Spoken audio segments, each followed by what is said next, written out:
Good morning everyone. अभी बच्चों का ना एक बहुत बेसिक सा क्वेश्चन सामने आ रहा है। वो ये है कि मुझे यही समझ में नहीं आता कि मैं रिकमेंड क्यों नहीं हुआ। मैंने मैंने 3-3 बार कोचिंग कर ली। मैंने बहुत अच्छे लोगों से मेंटरशिप ले ली, बट मुझे समझ नहीं आ रहा कि मैं मेरे में गलती कहाँ है, मेरे में वो फॉल्ट कहाँ है। See, if you are not able to find your fault, that's the biggest problem. तो आप बोलते हो कि नहीं, मैंने साइकोलॉजिकल टेस्ट भी अच्छा किया, मैंने जीटीओ में भी अच्छा परफॉर्म किया, मेरा जो इंटरव्यू था वो भी बहुत अच्छा गया, बट स्टिल मैं रिकमेंड नहीं हो पाया या हो पाई। देखिए, उसके ना बहुत सारे रीजंस हैं कि आप साइकोलॉजी टेस्ट में क्या लिख के आए, आप जीटीओ टेस्ट में आपने कैसा परफॉर्म किया, आईओ में आपने किस तरह से अपने आप को प्रेजेंट किया। आपको ये लगा कि आपने तो सारे बॉक्स टिक किए थे बॉस, जो मुझे कोचिंग में सिखाया गया था या किसी मेंटर ने सिखाया था, ये जो मैंने बुक्स में पढ़ा था। सी, जिसने आपको कोचिंग में सिखाया, जिसने आपको बुक्स, जो आपने बुक्स पढ़ी, वो सब सही है, कुछ गलत नहीं है। बट प्रॉब्लम ये है कि जब अपनी फ्रीक्वेंसी आप चेंज कर देते हो within the test only, तो प्रॉब्लम है। I tell you how. तीनों टेस्ट होते हैं हमारे पास। साइकोलॉजिकल टेस्ट होता है, जीटीओ टेस्ट होता है, उसके बाद हमारे पास इंटरव्यू होता है। तो हम लेयर बाय लेयर चलेंगे। आज हम बात करेंगे सिर्फ साइकोलॉजिकल टेस्ट की, कि वहाँ पे हमारे थिंकिंग में जो ऑप्शनल लाइक क्वालिटीज हैं उसको चेक करता है जो साइकोलॉजिस्ट, हमारी थिंकिंग को कैसे चेक करता है, उसमें कैसे डिस्पैरिटी आती है। डिस्पैरिटी कि हम एक जगह तो बहुत अच्छा परफॉर्म कर रहे हैं, सेम टाइम उसी जगह हम एकदम नेगेटिव हो गए। तो उस पर बात करते हैं। पहला आता है थीमेटिक एप्रिसिएशन टेस्ट, इसको हम टैट बोलते हैं। जैसे अभी मैंने कल बच्चों को एक स्टोरी दी, मैंने एक पिक्चर दिखाई और उसमें बोला कि स्टोरी लिखो। मैं शेयर करता हूँ आपके साथ। वीडियो थोड़ा सा लंबा होगा, बट ज़रूरी है, ताकि जो ये कहते हैं कि सर हमें प्रॉब्लम समझ में नहीं आ रही कि हमारा फॉल्ट क्या है, उनके लिए सिंपल सी पिक्चर थी। एक छोटा सा बच्चा रोड के इस तरफ बैग टांगे खड़ा था और देख रहा था उस तरफ एक शादी की बारात जा रही है। 30 सेकंड तक वो वीडियो, वो प्रेजेंटेशन फ्लैश हुई। उन बच्चों ने लिखा। मैं 3 स्टोरीज चेंज आपके सामने शेयर करूंगा, जिसमें दो black demo in the sense कि उनके हिसाब से सही है, बट साइकोलॉजिस्ट किस तरह से सोचता है वो थोड़ा सा डिफरेंट। ओके, पहले स्टोरी में उसने लिखा कि बच्चा इस तरफ खड़ा है, उसने बारात में देखा कि कुछ गुंडे घुस आए हैं, तो वो गया और लोगों के पास, जो बारात में थे उनको उसने अलर्ट किया, पुलिस को बुलाया और वो गुंडागर्दी होने से वहाँ रुका। सी, साइकोलॉजिस्ट चेक क्या करता है? साइकोलॉजिस्ट आपसे 4 चीजें चेक करता है। पहला, कि आप में वो प्रैक्टिकल थिंकिंग की कैपेबिलिटी है। दूसरा, वर्क अंडर प्रेशर, उसकी कैपेबिलिटी है। रिस्पॉन्सिबिलिटी लेने की कैपेबिलिटी है, और लीडरशिप क्वालिटी है या नहीं। दोबारा बता देता हूँ।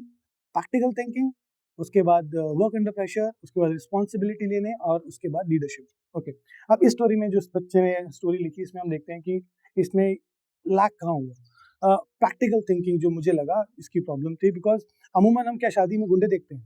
नहीं देखते। तो उसने क्या किया, उसने ज़बरदस्ती एक सिचुएशन क्रिएट की। ओके, देन छोटा बच्चा है, छोटा बच्चा गया, उसने अलर्ट किया। ओके, उसने इनिशिएटिव लिया, लीडरशिप क्वालिटी थी, उसने पुलिस को फ़ोन किया, वो भी इट्स गुड, रिस्पॉन्सिबिलिटी थी। Work under pressure, work under pressure, चलो मैं इसको मान लेता हूँ कि चलो, हाँ, गुंडागर्दी कर रहे थे, उससे पहले उसने उसको रोक दिया, थोड़ा-सा प्रेशर था, टाइम कंस्ट्रेंट होगा उसके पास, उसने ये थिंकिंग की। बट ये जो प्रॉब्लम उसने क्रिएट की, ये ज़बरदस्ती वाली प्रॉब्लम थी। फ़ौज में ज़बरदस्ती वाली प्रॉब्लम वाले इंसान नहीं चाहिए। ओके, आपको जो प्रॉब्लम जेन्युइन दिखती है, उस पे बात कीजिए, उस पे काम कीजिए और उसका सॉल्यूशन लीजिए। तो यहाँ पे उसके हिसाब, बच्चे के हिसाब से स्टोरी परफेक्ट थी, क्योंकि उसने पढ़ा था एक जेन्युइन प्रॉब्लम होनी चाहिए और उसका एक लॉजिकल सॉल्यूशन होना चाहिए, पॉजिटिव सॉल्यूशन होना चाहिए, उसने वही लिखा। नाउ दूसरे बच्चे ने लिखा कि अ, बच्चा खड़ा था, उसने देखा कि बारात में जो शादी की बारात थी, उसके अंदर छोटे-छोटे बच्चे लाइट्स लेके चल रहे थे, प्लेट्स धो रहे थे, या उस तरह का कि चाइल्ड लेबर की तरफ उसका ध्यान गया।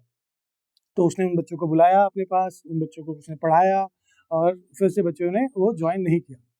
अब बच्चा छोटा है, वो कितना पढ़ाएगा बच्चों को? उसकी खुद की कंडीशन है कि वो पढ़ा सके इतने सारे बच्चों को, पहली चीज़।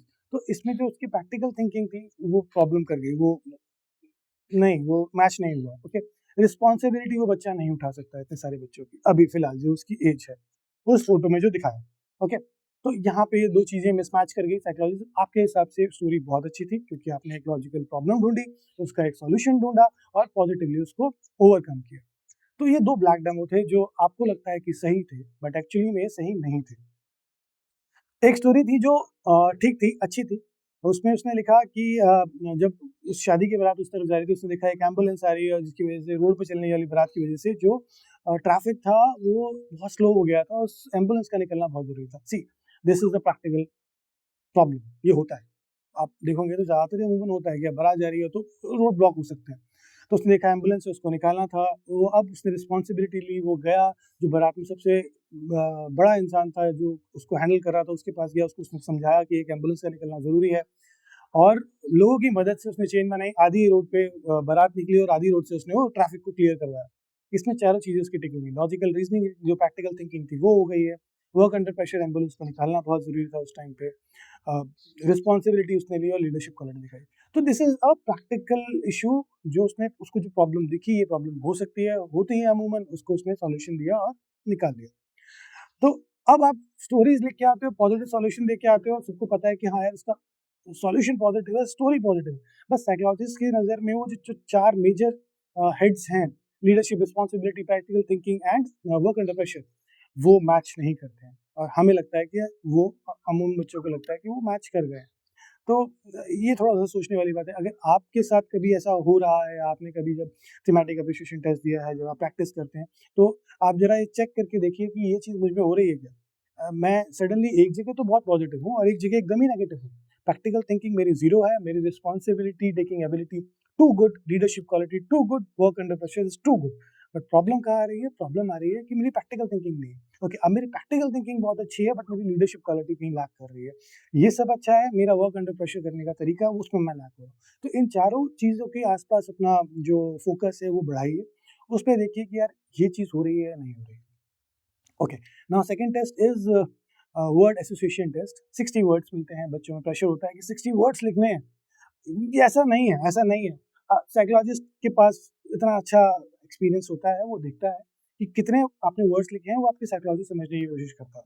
नाउ बुक्स में लिखा है कि प्रैक्टिस कीजिए, प्रैक्टिस कीजिए, प्रैक्टिस कीजिए, और आपकी जो स्पीड होगी वो बढ़ेगी। सी, यहाँ it's not race against time, but your writing that's more important. Okay, अब मैं इसका एक आपको मैं 2 वर्ड देता हूँ, ठीक है? दोनों वर्ड पे आपको कुछ टाइम मिलेगा, आप अपनी तरफ से अपने आप को कैलकुलेट कीजिए कि मैं इस पे क्या लिखता है, लिखती। ओके, पहला वर्ड है alcohol, second word cigarette. Okay, अब जो अमूमन बुक्स में होता है alcohol, okay, used in medicine, used in making medicines. Okay, आपने एक लॉजिकल रीजन दिया, अल्कोहल है, या डेफिनेटली स्पिरिट है, यूज होती है मेडिसिन में बहुत जगह। Good, okay. Cigarette is injurious to health, आपको टाइम बचाना था, आपने बुक्स में कहीं पढ़ा होगा कि यार is injurious to health. Now आप दोनों की फ्रीक्वेंसी चेक कीजिए, एक में, एक नेगेटिव वर्ड में आपने पॉजिटिविटी ढूंढी कि यार वो मेडिसिन के लिए होता है, दूसरी में सिगरेट था, सबको पता है injurious to health. Okay, message क्या गया? कुछ नहीं। Okay, why I am saying this, because ये वर्ड मेरे टाइम पे आया था, और जो जिसने मुझे सिखाया था उसने ये बोला था कि कुछ मीनिंगफुल निकलना चाहिए। मैंने लिखा था one deep fresh air is better then pack of cigarettes. Okay, इसमें एक पॉजिटिविटी है थोड़ी बहुत कि आप टूवर्ड्स, या यू नो दैट कि freshness is important, cigarette is not good for health, it's simple writing that injurious to health. तो आपने अल्कोहल पे इंजूरियस टू हेल्थ क्यों नहीं लिखा? ओके, अरे आप दोनों पे लिखो ना, आप अल्कोहल है तो अल्कोहल पे भी इंजूरियस टू हेल्थ लिख लीजिए, सिगरेट है, सिगरेट पे भी इंजूरियस टू हेल्थ लिख लीजिए। आप एक तरफ तो पॉजिटिविटी ले गए उस एक नेगेटिव और सेमी नेगेटिव वर्ड्स के लिए, और एक जगह आपने उसको नॉर्मल बहुत बेसिक करके लिख दिया। क्यों लिख दिया? क्योंकि आपको पता है ना कि बुक्स में ये लिखा होता है कि यार cigarette is injurious to health, precaution is better than cure, या वो जो सेट पैटर्न होते हैं। साइकोलॉजिस्ट ये देखता है कि इसकी फ्रिक्वेंसी कहाँ चेंज हो रही है, ये कहाँ अभी तो पॉजिटिव था, अरे इस वर्ड पे एकदम नेगेटिव आ गया, नेगेटिव नहीं आ गया, इसने अपनी थिंकिंग लेवल को एकदम नीचे लेके आ गया। ओके, तो इस पर थोड़ा सा ध्यान देना है। अगर आप ये कर रहे हैं, आपको लगता है कि यार एक जगह तो मैंने अच्छी फ्रीक्वेंसी मेंटेन की थी और दूसरी जगह मैंने वो फ्रीक्वेंसी को एकदम नीचे गिरा दिया, तो आपको इस पे थोड़ा सा ध्यान देना है कि अब जब मैं प्रैक्टिस करूंगा तो मेरे पास इस तरह के वर्ड्स आएंगे, नेगेटिव वर्ड्स आएंगे, तो मैं उसको, उसमें से क्या डिराइव कर सकता हूँ, that is more important. Situation reaction test, situation reaction test एक सिचुएशन इज, किसी के साथ कोई भी किसी भी सिचुएशन को डिफरेंट डिफरेंट तरीके से डील करेगा। ये गलत नहीं होता, आप किस तरह से उसको डील करते हैं, किस तरह का सॉल्यूशन देते हैं, all solutions are good. Okay. But try कीजिए कि पॉजिटिविटी लेके आए, उसमें पॉजिटिव सॉल्यूशन निकालें, किसी को मार के कुछ डैमेज करके ये नहीं, ये चीज़ इट्स काम नहीं करेगी कि मैं कुछ चीज़ तोड़ दूँ या किसी को मार दूँ या कुछ ऐसी चीज़ कर दूँ जिससे थोड़ा सा डिस्ट्रक्शन हो, मगर मैं अपना रास्ता बना लूँ। थोड़ा सा इस नेगेटिविटी से बचिए, इस चीज़ को यूज़ मत कीजिए एसआरटी में। बाकी एवरी सिचुएशन जो भी आप आंसर लिखते हैं वो अमूमन सही होंगे। अब साइकोलॉजिस्ट जो कहानी लिखता है वो ये देखता है कि इसमें क्या पॉजिटिविटी आई, क्या चीज़ इसने लिखी। थीमेटिक एप्रिसिएशन टेस्ट में, वर्ड एसोसिएशन टेस्ट में उसने कितने वर्ड्स ठीक लिखे, कितने गलत लिखे, कितने नेगेटिव थे। आपसे अगर कुछ छूट जाता है, ओके, सपोज 60 वर्ड्स में आप नहीं लिख पाए, आपसे कुछ छूट जाता है, तो don't not to worry about that, because उसके बाद जीटीओ है, उसके बाद आईओ है, उसको पता है कि ये चीज़ इसमें सॉरी साइकोलॉजिस्ट ने डिस्कस कर लिया, जो चीज़ छूटी होगी जीटीओ वहाँ चेक कर लेगा, वो आपका जो इंटरव्यूइंग ऑफिसर होगा वो वहाँ आके वो चीज़ चेक कर लेगा। तो फोकस अपनी प्रिपरेशन पे रखिए, अपनी बेसिक चीज़ों पे रखिए। अगर आप अपनी फ्रीक्वेंसी को एक जगह तो बहुत टॉप पे लेके जा रहे हैं, officer like qualities, leadership, responsibility, सब चीज़ दिखा रहे हैं, और दूसरी सेम टाइम दूसरे ही आंसर में अपने आप को एकदम गिरा रहे हैं, तो जो डिस्पैरिटी है, जो मिसमैच है आपकी थिंकिंग का, साइकोलॉजिस्ट उसको पकड़ता है और उसके सर को खींचता है। आपको लगता है आपने सब कुछ सही किया, बट उसको पता है कि उसको आपको अब निकालना है। वहीं पे एक नॉर्मल बच्चा एक एक रिदम पकड़ के चलता है जो रिकमेंड होता है, जिसको जिसको हम बोलते हैं कि ये रिकमेंड हो गया, मगर ये तो रिकमेंड होना ही नहीं चाहिए था, ये आ गया, ये तो जीटीए में कुछ किया ही नहीं था, ये ग्राउंड टास्क में सबसे पीछे था, लेक्चरेट में ये एकदम स्टैमर कर रहा था, इसकी टंग टाइट थी, ये फिर भी कुछ नहीं कर पाया और इसको रिकमेंड कर लिया। तुक्का होगा, सिर्फ तुक्का नहीं है। सर्विस सिलेक्शन बोर्ड एक प्रोसीजर है जो बहुत रिफाइनमेंट के बाद लागू किया गया है किसी को अफसर बनाने के लिए। ओके, तो फोकस कीजिए इन सब चीज़ों को। अगर आपने कहीं अपने प्रैक्टिस में, प्रिपरेशन में या एसएसबी में यूज़ किया है और वो चीज़ आपने एक्चुअली में की है कि हाँ सर मेरा डिस्पैरिटी आ गया था, मेरे को अब याद आ रहा है कि हाँ एक जगह तो मैं बहुत क्वालिटी था, एक जगह मैं बहुत नॉर्मल सा था, यार ये चीज़ तो मैंने बुक में पढ़ी है तो ये लिख देते हैं। तो वो चीज़ अगर आप में हुई है तो डू कमेंट, क्योंकि उस पर कुछ काम आपको करना होगा।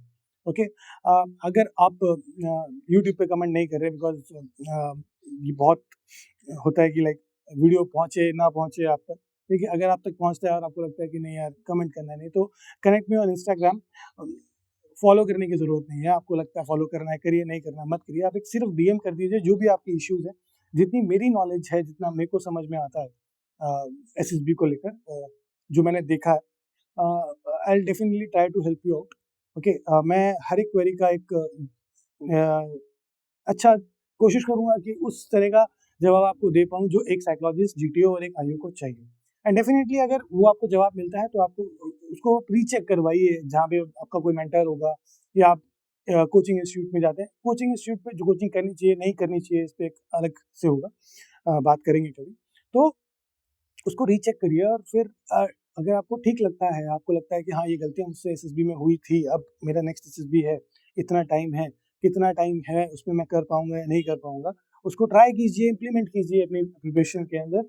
And definitely it's a easy game, SSB is a easy game, I am telling you, it's a very easy game.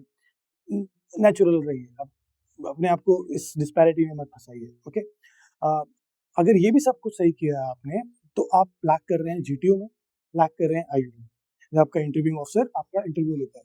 तो इस बारे में हम कल बात करेंगे, बहुत लंबी वीडियो हो जाएगी, और कल जीटीओ पे बात करेंगे, हो सका तो कल हम आईओ को भी कवर करेंगे कि जो आईओ इंटरव्यूइंग ऑफिसर होता है वो क्या चीज़ देखता है आपके अंदर। ओके, तब तक कोशिश कीजिए अपने आप पे, अगर अब ये गलतियाँ हो रही है तो उसको रिफाइन करने के लिए। Okay, do well, all the best.